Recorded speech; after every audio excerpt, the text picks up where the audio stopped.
Hello everyone, আশা করি আপনারা সকলে ভালো আছেন। আমার নাম সুদাম। আজকে আমি চলে এসেছি এমন একটা খবর নিয়ে চর্চা করতে, যেটা শোনার পরে আপনি বলবেন যে এমনও কি পৃথিবীতে হতে পারে?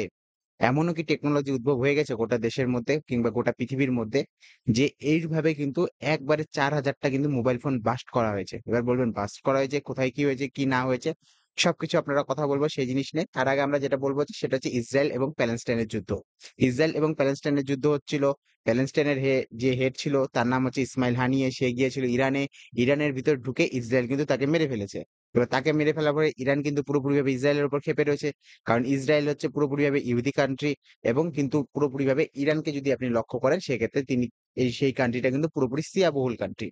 এবার ঘটনা যেটা হয়েছে, ইরান পুরোপুরিভাবে ইসরায়েলকে হামলা করতে পারে না। এর জন্য ইসরায়েল কি করে, যে কোনো জঙ্গি সংগঠনগুলো রয়েছে যেটা হচ্ছে ইসরায়েলের চারপাশে রয়েছে, সেসব জঙ্গি সংগঠনগুলোকে কি করে, সাহায্য করে থাকে। সেখানে মিসাইল দেওয়া থেকে সবকিছু করা থেকে শুরু করে অস্ত্র-টস্ত্র দেওয়ার কাজ কে করে থাকে, সেটা করে থাকে ইরান। এবার যে ইসরায়েল রয়েছে, ইসরায়েলের চারপাশে কোন বেসিক্যালি জঙ্গি সংগঠন রয়েছে? লেবাননে রয়েছে হিজবুল্লাহ, প্যালেস্টাইনের গাজার মধ্যে রয়েছে হামাস, এবং যদি আপনি চলে যান ইয়েমেনের মধ্যে সৌদি আরবের নিচে, সেটাকে বলা হচ্ছে হাউথি বিদ্রোহী। এবার যে জিনিসটা ঘটা গিয়েছিল বেশ কিছুদিন আগে আমরা এটা নিয়ে খবর কিন্তু করেছিলাম, সেটা হচ্ছে বেসিক্যালি যে একটা জায়গা রয়েছে যার নাম হচ্ছে রাফা। সেই রাফার মধ্যে কিন্তু পুরোপুরিভাবে কেচরা হয়ে গিয়েছিল। এরপরে দেখা গিয়েছিল কি, যে পুরোপুরি ইসরায়েলের ভিতরে একটা কিন্তু খেলার মাঠ রয়েছে। খেলার মাঠের ভিতরে কি করা হয়েছিল? পুরোপুরিভাবে কিন্তু বোম মারা হয়েছিল। এবার বলবেন যে কি বোম মারা হয়েছিল, সেই বিষয়টাকে আমাদের জানতে হবে। সেই বিষয়টা হলো বেসিক্যালি ইরানকে নিয়ে। ওকে? ইরান এবং ইসরায়েলের মধ্যে বেসিক্যালি যুদ্ধ হচ্ছিল। তার মধ্যে এন্ট্রি করে হিজবুল্লাহ। হিজবুল্লাহ রয়েছে বেসিক্যালি লেবাননে। ওকে? হিজবুল্লাহ কোথায় রয়েছে? লেবাননে রয়েছে। একদম ভালো করে বুঝার চেষ্টা করবেন। একদম জটিল বিষয়। দেখুন, ঘটনা হচ্ছে শুরু হয় বেসিক্যালি যখন লেবাননের হিজবুল্লাহ পুরোপুরিভাবে অ্যাটাক করে ইসরায়েলের উপর। ইসরায়েলের যে নেতানিয়াহু রয়েছে পুরোপুরি, ওকে, নেতানিয়াহু কি চায়? লেবাননে অ্যাটাক করতে। সেই সময় নেতানিয়াহুর যে রক্ষামন্ত্রী রয়েছে, বেসিক্যালি আপনারা ছবি দেখতে পাবেন, এই যে রক্ষামন্ত্রী রয়েছে, সে কিন্তু নেতানিয়াহুকে আটকায় এবং নেতানিয়াহুকে বলে যে আগে আমরা হামাসের সাথে লড়ে নিই, তারপরে আমরা লেবাননে ঢুকবো, হিজবুল্লাহকে মারবো। নেতানিয়াহু বলে ঠিক আছে। আর কিছু বলতে পারে না, কারণ নেতানিয়াহুর হচ্ছে কোয়ালিশন সরকার রয়েছে। ভারতে যেমন এখন কোয়ালিশন সরকার চলছে, জোটের সরকার চলছে, ঠিক তেমনি সরকার চলছে যে নেতানিয়াহুর সরকার। নেতানিয়াহু আগেই বলে দিয়েছিল যে আমরা কিন্তু হিজবুল্লাহকে ছাড়বো না। কিন্তু তার রক্ষামন্ত্রী যে রয়েছে, ওকে, সে কিন্তু বলছে যে না, এই যুদ্ধটা এখন করা যাবে না। কোন পরিমাণে গোলা বারুদ কিচ্ছু কিন্তু ইউজ করতে পারবে না কার উপরে? হিজবুল্লাহর উপরে। কারণ হিজবুল্লাহকে আমরা ১ম এ কিছু করব না। এখন আমরা করব কি, হামাসকে নিয়ন্ত্রণ করব। হামাস যখন নিয়ন্ত্রণ হয়ে যাবে তখন আমরা হিজবুল্লাহকে করব। কিন্তু নেতানিয়াহুর মনে কিন্তু মনে ছিল যে না, আমরা এইসব ভাবে চলবে না। আমরা নতুনভাবে খেলা শুরু করব। এবার খেলা শুরু হয়ে গেছে কালকে। কালকে যে জিনিসটা কালকে না, প্রায় আজকের কাছাকাছি দেখা গেছে। আজকে রাত্রে কিংবা কালকের বিকাল বা রাত্রের কাছাকাছি দেখা গিয়েছে। কি জিনিস দেখা গেছে? জিনিস যেটা দেখা গেছে সেটা হচ্ছে পুরোপুরি একটা মানে হিজবুল্লাহর যে যত নেতা ছিল কিংবা হচ্ছে লেবাননের মধ্যে যতগুলা হচ্ছে বেসিক্যালি সেলফোন ছিল। সেলফোন বলতে পেজার বলা হয়ে থাকে। ওকে, পেজার কি জিনিস এরপরে আমরা জানবো যে পেজার ছিল। প্রত্যেকের কাছে কমিউনিকেশন করার জন্য পেজার থাকে। যেমন আমাদের কাছে কমিউনিকেশন করার জন্য কিন্তু কি থাকে? বেসিক্যালি ফোন থাকে। কারো কাছে Samsung, কারো কাছে Nokia রয়েছে। Nokia বেশি জনের কাছে নেই। ওকে। Xiaomi রয়েছে, MI রয়েছে, এসব ফোন রয়েছে। তেমনি পেজার থাকে। পেজার কোথায় রয়েছে? লেবাননে রয়েছে। এবার পেজার কি করে? সবার পকেটের মধ্যে পেজার ছিল। যতগুলা পেজার ছিল প্রায় ৪,০০০ টা পেজার ১ সেকেন্ডের মধ্যে কিন্তু বাস্ট হয়েছে। ১ সেকেন্ডের মধ্যে ৪,০০০ টা পেজার বাস্ট হয়েছে। কি বলা হচ্ছে? বলা হচ্ছে ইসরায়েল কি করেছে? পুরোপুরিভাবে গোটা হিজবুল্লাহ যে রয়েছে বেসিক্যালি লেবাননের মধ্যে যতগুলা পেজার ছিল সবগুলাকে হ্যাক করে নিয়েছে। এবং হ্যাক করে কি করেছে? তার মধ্যে একটা এনক্রিপ্টেড মেসেজ দিয়ে দিয়েছে, অর্থাৎ ভাইরাস দিয়ে দিয়েছে। এবং সেই ভাইরাস যাওয়ার ফলে কিন্তু সেই পেজার যে ছিল তার মানে ক্যাপাসিটি যেটা রয়েছে সেই ক্যাপাসিটিটার তুলনায় বেশি হয়ে গিয়েছে। এবং বেশি হয়ে যাওয়ার ফলে যে তার ভিতরে যে লিথিয়াম আয়ন ব্যাটারিটা ছিল সেটা গরম হয়ে লিথিয়াম আয়ন ব্যাটারি বাস্ট হয়েছে।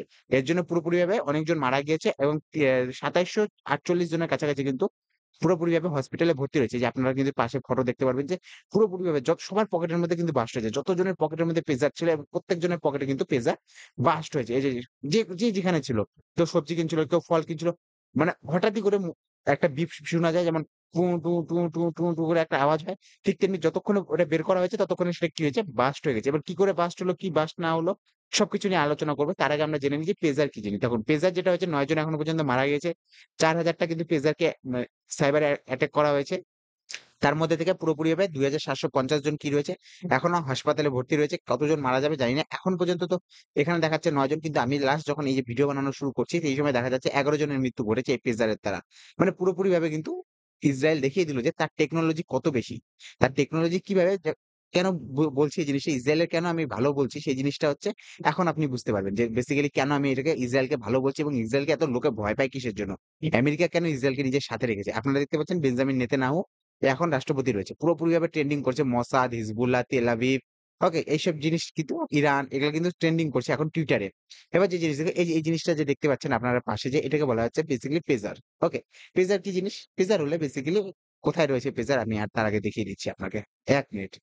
দেখতে পারবেন। এই দেখুন পেজার। পেজার দেখতে পাচ্ছেন 'পুষ্পা' মুভি দেখেছেন না? সেই 'পুষ্পা' মুভির মধ্যে কিন্তু ১ম পেজার আমরা দেখতে পাই। সেখানে কি থাকে? সেখানে হচ্ছে একটা ছোট্ট সেলফোনের মতো থাকে। সেখানে কি করা হয়? আপনি মেসেজ পাঠাতে পারবেন না। আপনার কাছে মেসেজ আসবে। ওকে? আপনার কাছে মেসেজ আসবে যেরকম লেখা থাকবে, কি মেসেজ পাঠানো হচ্ছে সেটা থাকবে।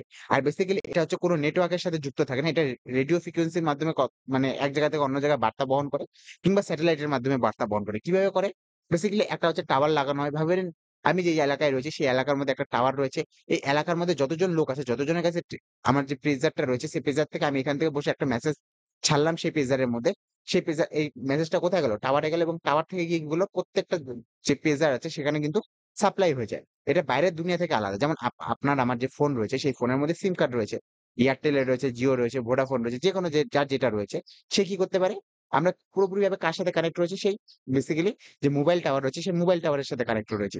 সুতরাং কেউ যদি মোবাইল টাওয়ারের ওখানে যদি জ্যামার লাগিয়ে দেয় কিংবা হ্যাক করে নেয়, সেক্ষেত্রে কিন্তু সে কিন্তু আমার লোকেশন জানতে পারবে। কিন্তু এই যে পেজার যে রয়েছে, পেজারের সবচেয়ে বড় সুবিধা কি হচ্ছে? বেসিক্যালি আমি এখানে একটা ভেবে নিন, এই আমার সামনে একটা পুরোপুরিভাবে ভেবে নিন এইটা একটা হচ্ছে টাওয়ার রয়েছে। এই টাওয়ারটা শুধুমাত্র কয়েকটা পেজারকে কিন্তু অন্তর্ভুক্ত থাকতে লাগবে। আর এটা কোনো রিলায়েন্স, জিও, টিও মোবাইল নেটওয়ার্কের মতো নাই। ওকে? পুরোপুরিভাবে আলাদা টাওয়ার যেটা একবারে পুরোপুরি এনক্রিপ্টেড যেখানে কোনোভাবে আপনি প্রবেশ করতে পারবেন না। এই পেজারে কিন্তু হ্যাক করা যায় না। কিন্তু ইসরায়েল কি করেছে? এই পেজার হ্যাক করে ফেলেছে। বেসিক্যালি কি করেছে? বেসিক্যালি বলা হয় এটা পুরোপুরিভাবে এনক্রিপ্টেড রয়েছে। এই পেজারের মধ্যে যখনই মেসেজ আসে সেটা পুরোপুরিভাবে কি থাকে? এনক্রিপ্টেড থাকে। এই যে দেখতে পাচ্ছেন যে এটা পেজার। এখানে কিন্তু আপনি কিন্তু ভয়েস পাঠাতে পারবেন। কিন্তু আপনি কিন্তু মেসেজ টাইপ করতে পারবেন না। শুধুমাত্র আপনার কাছে মেসেজ আসবে। বাদবাকি কিচ্ছু করতে পারবেন না। আর শুধুমাত্র মেসেজ করার জন্য এটা রাখা হয়েছে। এটা বেসিক্যালি কোথায় রাখা? বেসিক্যালি কারা ইউজ করে? আগে গোটা বিশ্ব ইউজ করত। এখন শুধুমাত্র এটা ইউজ করে বেসিক্যালি হচ্ছে হিজবুল্লাহ। লেবাননের যে লোকজন আছে, সে লেবাননের লোকজনই কিন্তু এটা ইউজ করে। শুধুমাত্র যে লেবাননের মধ্যে যে হিজবুল্লাহ সংগঠন রয়েছে, বেসিক্যালি জঙ্গি সংগঠন রয়েছে, তারা কি করে এটা পুরোপুরিভাবে ইউজ করে তারা ইসরায়েলের প্রতি যেহেতু ক্ষোভ ব্যক্ত করেছে এবং ইসরায়েলকে যেহেতু অ্যাটাক করার চেষ্টা করে, সেই জায়গা থেকে দাঁড়িয়ে কিন্তু তারা পুরোপুরিভাবে এটাকে কি করার চেষ্টা করছে? এটাকে মানে সুরক্ষিতভাবে মেনে থাকে। ওকে? বেসিক্যালি যাতে ইসরায়েল এটাকে কি করতে পারে না? ট্র্যাক করতে পারে না কিংবা বেসিক্যালি হচ্ছে কোনভাবে ইসরায়েল কি করতে পারবে না? তাদের হচ্ছে যে কোন লোকেশন রয়েছে সেই লোকেশন যাতে খুঁজে না পায় হিজবুল্লাহর। ওকে? সেই জায়গা থেকে দাঁড়িয়ে কিন্তু এবার কিন্তু মারাত্মক জিনিস ঘটে গেছে। মারাত্মক জিনিস এই দেখুন একটা টাওয়ার থাকবে, এই টাওয়ারটা পার্সোনাল টাওয়ার থাকবে। এটা কোন নেটওয়ার্ক মানে বেসিক্যালি জিও, এয়ারটেল, ভোডাফোন এরকম কিন্তু টাওয়ার নয়। আর তার চারপাশে যতগুলো বেসিক্যালি পেজার রয়েছে সেগুলোর মধ্যে কিন্তু পুরোপুরিভাবে মেসেজ সাপ্লাই হবে।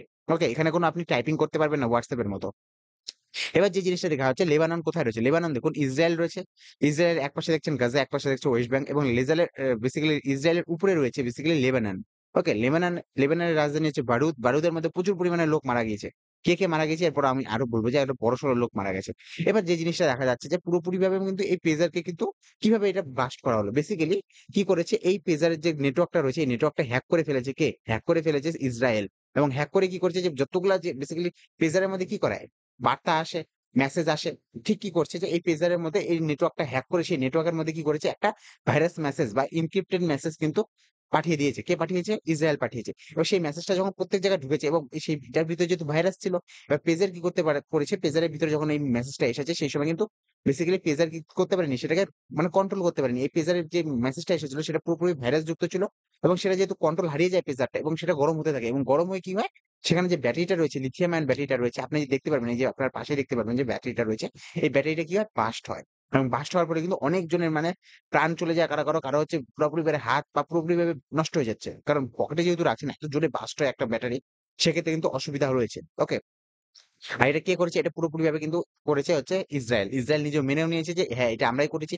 কিন্তু এরকম টেকনোলজি কিন্তু এখনো পর্যন্ত কেউ দেখেনি। গোটা বিশ্ব এখনো পর্যন্ত দেখেনি যে যেখানে একটা এনক্রিপ্টেড মেসেজ যেমন আমরা দেখি ওয়াকি-টকির মাধ্যমে কথা বলা যে হয়, ওয়াকি-টকি কিন্তু বেসিক্যালি নরমাল ভাবে মানে কাজ করে না। যেমন স্যাটেলাইট ফোন যেটাকে ইউজ করি, সেটা নরমাল নেটওয়ার্কের সাথে কিন্তু কাজ করে না। সেটা ডাইরেক্ট স্যাটেলাইটের সাথে কাজ করা হয়। আর বেসিক্যালি স্যাটেলাইট ফোনে কি একটা সুবিধা দেখা যায় যে সেখানে কেউ এনক্রিপ্ট করতে পারে না, ধরতে পারে না। সেই স্যাটেলাইট ফোনের থেকেও কিন্তু বেশি উন্নত কিন্তু এই যে বেসিক্যালি পেজার। পেজারের দ্বারা কি করা হয় বেসিক্যালি কোনোভাবেই কিন্তু সেটাকে এনক্রিপ্ট করা যায় না। কিন্তু সেটা করে ফেলেছে এনক্রিপ্ট কে করেছে? সেটাকে করে ফেলেছে ইসরায়েল। ইসরায়েলের যে বেসিক্যালি স্কুপিয়া বিভাগ রয়েছে বেসিক্যালি পেগাসাস যারা বানায় কিংবা আরো বড় গ্রুপ রয়েছে। এরপর আমি জিজ্ঞাসা করছি তার আগে আমরা জেনে নেব হামাস কি জিনিস? ওকে সরি হামাস বলছি হিজবুল্লাহ কি জিনিস? হিজবুল্লাহ হচ্ছে যত জঙ্গি সংগঠন রয়েছে তার মধ্যে সবচেয়ে বড় জঙ্গি সংগঠন হচ্ছে হিজবুল্লাহ। আর সবচেয়ে বড় জঙ্গি সংগঠন হচ্ছে হিজবুল্লাহ। হিজবুল্লাহর কাছে সবচেয়ে বেশি মানে লাদাখে রয়েছে মানে লড়াকু লোক রয়েছে, সৈনিক রয়েছে, ৪৫,০০০ সৈন্য রয়েছে, বেসিক্যালি অ্যাক্টিভ রয়েছে ২০,০০০, রিজার্ভ রয়েছে ২৫,০০০। এর হচ্ছে স্থাপনা হয়েছে ১৯৮২ সালে। ওকে? লেবাননে স্থাপনা হয়েছে। এখন হচ্ছে হাসান নাসরুল্লাহ। হাসান নাসরুল্লাহ হচ্ছে এর লিডার রয়েছে। বেসিক্যালি এর কাছে কি যুদ্ধ মানে রয়েছে বেসিক্যালি ১.২ মানে ১,০০,০০০ এর কাছাকাছি, ১,০০,০০০ ১,৫ লাখের কাছাকাছি কি রয়েছে? মিসাইল রয়েছে তার কাছে। অ্যান্টি ট্যাংক হাতিয়ার রয়েছে, অ্যান্টি শিপ মিসাইল রয়েছে, এছাড়া এয়ারক্রাফট রয়েছে, এয়ার ডিফেন্স সিস্টেম রয়েছে। এগুলো সবকিছু রয়েছে। ওকে? একে কি করে হয়? বেসিক্যালি হিজবুল্লাহকে সাপোর্ট কে করে? হিজবুল্লাহকে সাপোর্ট করে ইরান। ওকে? ইরান কি করে? বেসিক্যালি হিজবুল্লাহকে টাকা দিয়ে থাকে। প্রতি বছর হিজবুল্লাহকে প্রায় বলা হচ্ছে যে $৭০ কোটি কিন্তু কে দিয়ে থাকে? ইরান দিয়ে থাকে। ওকে? এটা হচ্ছে হিজবুল্লাহ। হিজবুল্লাহর যে লিডার রয়েছে বেসিক্যালি হিজবুল্লাহ কোথায়, কোথায় অপারেশন করে আমরা দেখে নিব যে এই যে আমরা দেখতে পাচ্ছি এই যে মাঝখানে একটা ছোট্ট জায়গা রয়েছে গাজা, গাজার মধ্যে রয়েছে হামাস। ওকে? এর উপরে যদি চলে যান লেবানন, লেবাননে রয়েছে হিজবুল্লাহ। ওকে? বেসিক্যালি সিরিয়ার মধ্যে হিজবুল্লাহ রয়েছে। এদিকে ইয়েমেনে রয়েছে হাউথি বিদ্রোহী। আর সিরিয়ার মধ্যে তো অনেকগুলা বিদ্রোহী গ্রুপ রয়েছে। এই বিদ্রোহী গ্রুপটা পুরোপুরিভাবে কিন্তু ইসরায়েল একটা শত্রু দেশ দ্বারা মানে ঘিরিত রয়েছে। তারপরে গিয়েও কিন্তু তার টেকনোলজি এত পরিমাণ উন্নত, এত পরিমাণ বেশি কিন্তু সে কিন্তু পুরোপুরিভাবে এগুলা এনক্রিপ্ট করে নিয়েছে। মানে ঘরে বসে যেখানে হচ্ছে নেতানিয়াহুকে বলা হচ্ছে যে, "আপনি কিন্তু পুরোপুরিভাবে লেবাননের উপর অ্যাটাক করবেন না। কোন গোলাবারুদ চলবে না।" ইসরায়েল বলছে, "কোন ব্যাপার না। আমরা গোলাবারুদ চালাবো না। কি দরকার আমাদের? চালাবো না, চালাবো না। এবার আমরা কি করব? আমরা ঘরে বসে কি করব?" পুরোপুরিভাবে সাইবার অ্যাটাক হবে। ঘরে বসে পুরোপুরিভাবে সাইবার অ্যাটাক করা হয়েছে, পুরোপুরি কোডিং করা হয়েছে, পুরোপুরিভাবে সেখানে একটা মানে পুরোপুরি মেসেজ দেওয়া হয়েছে। মেসেজ দেওয়ার সঙ্গে, সঙ্গে পুরো পেজার যেটা আছে বিপ করছিল। বিপ মানে যেমন ভাইব্রেট হয়। সেরকম হচ্ছিল ভেতর থেকে ফট করে বের করতে, করতে বাস্ট হয়ে গেছে। বুঝতে পারছেন তো কি ঘটেছে পুরোপুরি ঘটনাটা? পুরোপুরি ওয়ার্লড মিডিয়া কিন্তু এটার দিকে নজর দিয়ে রাখছে যে কিভাবে হলো? এত বড় ঘটনা কিভাবে হতে পারে? বেশ কিছুদিন আগে আজ থেকে বেশ কিছুদিন আগে কিন্তু এই যে বেসিক্যালি আমি যার নাম বললাম আপনাদের যে লিডার রয়েছে, হিজবুল্লাহর যে লিডার রয়েছে, নাম হচ্ছে হাসান নাসরুল্লাহ। সেই হাসান নাসরুল্লাহ একটা মানে বেসিক্যালি একটা ভিডিও জারি করে তিনি বলছিলেন যে, যারা বেসিক্যালি হচ্ছে লেবাননে থাকে তারা কিন্তু পুরোপুরিভাবে এই যে মোবাইল ফোন যে রয়েছে স্মার্টফোন ব্যবহার কিন্তু বন্ধ করতে বলেছে। কেন বন্ধ করতে বলেছে? বেসিক্যালি আগে হচ্ছে সবাই কিন্তু কি করা হয় পেজার ইউজ করত। এ যে জায়গার নাম বললাম লেবানন। লেবাননের মধ্যে সবাই আগে পেজার ইউজ করত। তবে দেখলো যে পেজারের তুলনায় স্মার্টফোন বেশি হচ্ছে মানে সুবিধাজনক। সবকিছুই সুবিধা এবং ওর মধ্যে ফিচার অনেক বেশি আছে। এবার লোকজন কি করলো সেখান থেকে পেজারের বদলে কিন্তু কি ইউজ করতো সেখানে স্মার্টফোন ইউজ করত। কিন্তু সেখানে যে হাউথি বিদ্রোহীরা রয়েছে, সরি হাউথি বলছি হিজবুল্লাহ বিদ্রোহীরা রয়েছে, সেই হিজবুল্লাহ বিদ্রোহীরা তখনও কিন্তু কি ইউজ করছিল? পেজার ইউজ করছিল। ওকে? সেখানে বলা হচ্ছিল যে এই যে বেসিক্যালি হাসান নাসরুল্লাহ যে রয়েছে সে কিন্তু বারবার বলেছে যে স্মার্টফোন ব্যবহার করা বন্ধ করুন। এর দ্বারা কিন্তু ইসরায়েল আমাদের লোকেশন খুঁজে পায় এবং একবার যদি লোকেশন খুঁজে পেল সেই লোকেশনের মধ্যে কিন্তু সে বোম্বারমেন্ট করবে। ওকে? সেই জায়গা থেকে দাঁড়িয়ে কিন্তু এখন দেখা যাচ্ছে পেজারকে পুরোপুরিভাবে হ্যাক করে নিয়েছে। পেজারকে হ্যাক করা খুবই কঠিন ব্যাপার। এতটা কঠিন ব্যাপার যে বলার মতো নয়। ওকে? সেই জায়গায় দাঁড়িয়ে গোটা ইন্টারন্যাশনাল মিডিয়া কিন্তু এটা কথা বলেছে। এই দেখুন এই যে দেখা যাচ্ছে যে ১ম এ সার্ভারের থেকে একটা কি হয়েছে একটা মেসেজ পাঠানো হয়েছে। সেই মেসেজটা পুরোপুরিভাবে যখন আপলোড করা হয়েছে বেসিক্যালি পেজারের মধ্যে এসেছে। পেজার সেটা লোড নিতে পারেনি। ওই যে ভাইরাসটা রয়েছে এতটাই মানে হেভি ছিল যে পেজার এটাকে পেজারের যে সফটওয়্যারটা রয়েছে সেটা কিন্তু কন্ট্রোল করতে পারেনি। এর ফলে সেখানে কিন্তু সফটওয়্যারের দ্বারা কিন্তু সফটওয়্যারকে হ্যাক করে কিন্তু হার্ডওয়্যারকে বাস্ট করা হচ্ছে। বুঝতে পারছেন তো? ভেবে নিন এই যে মেশিনটা রয়েছে আমার সামনে যতগুলো মেশিন রয়েছে প্রত্যেকটার মধ্যে কিন্তু ব্যাটারি লাগানো রয়েছে। লিথিয়াম আয়ন ব্যাটারি লাগানো হয়েছে। আমার ল্যাপটপ বলুন কিংবা আমার মাইক বলুন, এদিকে ফ্যান রয়েছে, এদিকে লাইট রয়েছে সবকিছুর মধ্যে লিথিয়াম আয়ন ব্যাটারি রয়েছে। ভেবে নিন যে এটার মধ্যে কোনভাবে কিন্তু এই যে সফটওয়্যারটা রয়েছে যে ল্যাপটপের যে সফটওয়্যারটা রয়েছে এই সফটওয়্যারটার মধ্যে কিছু এমন করে দিল সেটার দ্বারা কিন্তু কি হলো গোটা গোটা মানে হার্ডওয়্যার পার্টটা যে রয়েছে, হার্ডওয়্যার আর সফটওয়্যারের মধ্যে পার্থক্য বুঝেন তো? সফটওয়্যার বলতে যে আমি আপনাকে যে মাধ্যমে যে ভিডিওর মাধ্যমে পড়ানো শিখাচ্ছি বা কিংবা কোন একটা জ্ঞান দেওয়ার চেষ্টা করছি সেটা কিন্তু পুরোপুরিভাবে একটা সফটওয়্যার মাধ্যমে হচ্ছে। এটা বিভিন্ন সফটওয়্যার যেমন Facebook, WhatsApp, Twitter এগুলো সব সফটওয়্যার। আর হার্ডওয়্যার কি জিনিস? হার্ডওয়্যার হচ্ছে যে মেটালটা যে রয়েছে, মেটালটা রয়েছে কিংবা তার ভিতরে যে ব্যাটারিটা রয়েছে এটা হার্ডওয়্যার। মানে সফটওয়্যারটাকে হ্যাক করে সফটওয়্যারটার মধ্যে এত ভাইরাস দিয়ে দিয়েছে সফটওয়্যারটা মানে আনলিমিটেড মানে বাইরে চলে গেছে। হাতের বাইরে চলে গেছে। সেখানে দাঁড়িয়ে কি করছে পুরোপুরি হার্ডওয়্যার কিন্তু কন্ট্রোলের বাইরে হয়ে যাচ্ছে এবং হার্ডওয়্যার কিন্তু বাস্ট করছে। ওকে? এই জিনিসটাই ঘটেছে বেসিক্যালি আর কিছুই ঘটেনি। এই জিনিসটাই। এর সবচেয়ে বড় যেটা আসে NSO গ্রুপের উপর এটা মানে পুরোপুরিভাবে জিম্মেদারিটা চলে এসেছে পেগাসাসের। পেগাসাস নিয়ে ঘটনা হয়েছিল মনে আছে তো? সবার ফোন হ্যাক করা হয় পেগাসাস। মানে ইসরায়েলের যে টেকনোলজি এত বেশি, এত পাওয়ারফুল, এত বুদ্ধিমান তারা, এত পরিমাণে তারা এগিয়ে গিয়েছে যে পেজারের মতো জিনিস তারা হ্যাক করছে। ওকে? মানে ভাবনার বাইরে। এইসব জিনিস ভাবনার বাইরে। আর এই পেজার কে বানিয়েছিল বেসিক্যালি পেজার যে বানিয়েছিল ১ম ওকে? তার নাম হচ্ছে যে ব্যক্তিটা। এই ব্যক্তিটা বেসিক্যালি এখন আমেরিকাতে থাকে। এই ব্যক্তিটা আসলে কে জানেন? এই ব্যক্তিটা আসলে হচ্ছে একজন হচ্ছে ইসরায়েলি। ইনি ১ম পেসার বানিয়েছে। হয়তো মনে করা হচ্ছে যে ইনি কোনভাবে কোন টেকনিক বলে দিয়েছে যে এভাবে করলে কিন্তু এর ভিতরে কোন ফল্ট বের করা যাবে। কিন্তু কি করা যাবে? এখন যেহেতু হয়ে গিয়েছে। কিন্তু এরকম কিন্তু হওয়ার কথা না। পেসারের ভিতরে কোনভাবেই কিন্তু এই জিনিসটা হওয়ার কথা নয়। ওকে? এবার পেসার কে বানায়? পেসার যে জিনিসটা বলা দরকার সেটা আগে বলে দিই। এই যে পেসার গুলা যে বাস্ট হয়েছে, এই পেসার গুলা বানিয়ে থাকে তাইওয়ানের একটা কোম্পানি। ওকে? তাইওয়ানের কোম্পানি যখন তাকে জিজ্ঞাসা করা হয় যে, "আপনারা কি এই পেসারের ভিতরে কোনভাবে কোন কিছু মানে ডিভাইস দিয়েছেন যে যার ফলে এটা বাস্ট হওয়া শুরু করেছে?" বলে, "না, আমরা তো কোন কিছু বাস্ট করিনি।" কেন? কারণ আমাদের যে পেসার রয়েছে সেটা আফ্রিকান কান্ট্রির মধ্যেও যেয়ে থাকে বিভিন্ন যে কান্ট্রি রয়েছে সেখানে কিন্তু পেসার ইউস করা হয়। সেখানে কিন্তু এগুলা পাঠানো হয়। বেসিক্যালি জঙ্গলের মধ্যে কিংবা অন্য জায়গায় কিন্তু কাজ করার সময় কিন্তু পেসারই ইউস করা হয়। কারণ সেখানে নেটওয়ার্ক পায় না। ওকে? বলে, "আমরা তো সেখানেও পাঠিয়েছি। সেখানে যেহেতু আমরা পাঠিয়েছি সেখানে তো কোন কিছু ভাবে কোন সমস্যা হয়নি। আর একবারে ৪,০০০ টা পেজার কিভাবে বাস্ট হতে পারে? ওকে? ৪,০০০ টা পেজার একবারে কিভাবে বাস্ট হতে পারে? আর পুরাটাই আবার লেবাননের ভিতরে বাস্ট হচ্ছে, গোটা বিশ্বে কোথাও বাস্ট হচ্ছে না। এই জায়গা থেকে দাঁড়িয়ে কিন্তু বেসিক্যালি ইসরায়েল উঠে আসে। ইসরায়েল বলে যে, "হ্যাঁ, আমি এটা করেছি।" এখন সবাই মিম বানাচ্ছে। এবার হচ্ছে হিজবুল্লাহ কি করবে? এবার কি কবুতরের মাধ্যমে নিজের সন্দেশ পাঠাবে এক জায়গা থেকে অন্য জায়গায়? কবুতরের মাধ্যমে সংবাদ পাঠাবে যে আমরা কি করছি না করছি। সেই জায়গা থেকে দাঁড়িয়ে কিন্তু একটা সমস্যা রয়েছে। এটা এরকম পেজার দেখতে হয় যে পেজারের মধ্যে এতজনের মৃত্যু হয়েছে। এর মধ্যে যার মৃত্যু ঘটেছে সেটা হচ্ছে বেসিক্যালি ইরানের যে অ্যাম্বাসেডর। ওকে? ইরানের অ্যাম্বাসেডর কিন্তু মৃত্যু ঘটেনি, ইনজার্ড হয়েছে। বেসিক্যালি আহত হয়েছে। ওকে? ইরানের অ্যাম্বাসেডর কাছে প্রেসার রয়েছে। ভাবতে পারছেন তো? তার মানে হিজবুল্লাহ পুরোপুরিভাবে কাকে কোন মেসেজ করতে হয় সেটা কিন্তু পুরোপুরিভাবে দায়ী কিন্তু ইরান। ইরান কিন্তু একে পুরোপুরিভাবে সাপোর্ট করছে না। ইরানের যে অ্যাম্বাসেডর রয়েছে যে বেসিক্যালি লেবাননের ভিতরে তার কাছে কিভাবে প্রেসার আসতে পারে? তার প্রেসার দিয়ে কি কাজ? তাই না? তার কাছেও কিন্তু প্রেসার ছিল। এবং সেই প্রেসারটা যখন বাস্ট হয়েছে সেখানে মানে বিপ হয়েছে, যখন বাস্ট হয়েছে তিনিও কিন্তু পুরোপুরিভাবে ইনজার্ড হয়েছেন। বাহ! খুব ভালো কথা। এবার প্লেজার নিয়ে ঘটনা চলছে। এবার প্লেজারে কি হবে? এবার যে জিনিসটা জানা দরকার আমাদের সেটা হচ্ছে আমাদের ভারতকে নিয়ে। ভারতকে নিয়ে এই জিনিসটা জানা উচিত যে ভারতের মধ্যে কিন্তু পুরোপুরিভাবে হচ্ছে স্মার্টফোন যে রয়েছে, স্মার্টফোন গুলা কার তৈরি? চায়নার তৈরি। চায়না গোটা ভারতের মধ্যে কিন্তু স্মার্টফোন ফেলে দিয়েছে। এবার মনে করা হচ্ছে যে সেই স্মার্টফোনের ভিতরে যদি কোন পরিমাণে যদি একটা ছোট্ট পরিমাণের ডিভাইস যদি লাগিয়ে দেওয়া হয়, একটা ছোট্ট পরিমাণের সফটওয়্যার ভাইরাস যদি দিয়ে দেওয়া হয়, সেক্ষেত্রে কি ঘটবে? গোটা ভারতবর্ষের মধ্যে কয়েক কোটি লোকের কাছে কিন্তু চাইনিজ ব্র্যান্ডের ফোন রয়েছে। সেটা সা আপনার দেখাই দিচ্ছি কোন কোম্পানি রয়েছে। সেটা Xiaomi হতে পারে, Realme হতে পারে, Vivo হতে পারে, Oppo হতে পারে, যেকোনো কোম্পানিতে। Samsung তো বেসিক্যালি বিদেশের কোম্পানি। ওকে? এইসব কোম্পানিগুলো যে রয়েছে Poco, Oppo, Vivo, Realme, Xiaomi কত লোক ইউজ করে। যদি ১ সেকেন্ডের মধ্যে এই ফোনগুলা যদি বাস্ট হওয়া শুরু করে কতজন লোকের মৃত্যু ঘটবে সেটা আপনি ভাবতে পারছেন যে করোনার চেয়েও বেশি মৃত্যু কিন্তু কয়েক সেকেন্ডের মধ্যে ঘটে যাবে। যেমন ইসরায়েল যে ঘটলো আজকে, যে হিজবুল্লাহর সঙ্গে যে জিনিসটা করার চেষ্টা করলো সেটা যদি ভারতের সাথে হয় সেটা কি জায়গায় পৌঁছাবে ভাবছেন তো? মানে চীন যদি এরকম কোন ডিভাইস যদি ভারতের মোবাইলগুলোর ভিতরে প্রবেশ করায়, মানে একবারে নরসংহার হয়ে যাবে। মানে পুরোপুরিভাবে যত লোক আছে সব কিন্তু মারা যাবে। এবং তার সাথে যে মানে বেসিক্যালি আমি মোবাইল দেখছি। আমার পাশে আমার ভাই বসে আছে, বোন বসে আছে। আমার মা বসে থাকতে পারে, বাবা বসে থাকতে পারে। বাস্ট হলো দুজনের মধ্যেই কিন্তু যে জিনিসটা ইফেক্ট পড়বে। তো সেই জায়গায় দাঁড়িয়ে কিন্তু ইন্ডিয়া, চায়নার দিকেও কিন্তু এটা লক্ষ্য রাখতে হবে যে টেকনোলজি কতটা এগিয়ে গেছে। টেকনোলজির উপর কোনভাবে কিন্তু বিশ্বাস করা যায় না। টেকনোলজি অনেক এগিয়ে গেছে।